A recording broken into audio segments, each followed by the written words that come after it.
In front of me is Google Pixel 10 Pro, and today I would like to show you how you can add emergency numbers.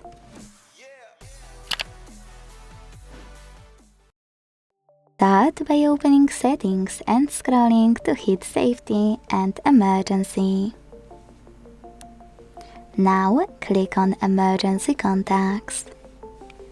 This feature is very important because thanks to it, anyone having your phone can dial all of those numbers without knowing your lock screen. So to add them, hit Add Contact here and tap on the one you wanna set up. Then do exactly the same with all the other ones you need. Now to change order of them, hit Reorder at the top right corner, hold one and drag it. Let go and tap on Save at the top right corner.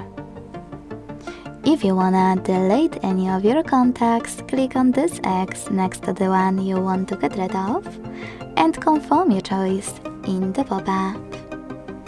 Thanks so much for watching. If you enjoyed this video, leave a like, comment and subscribe.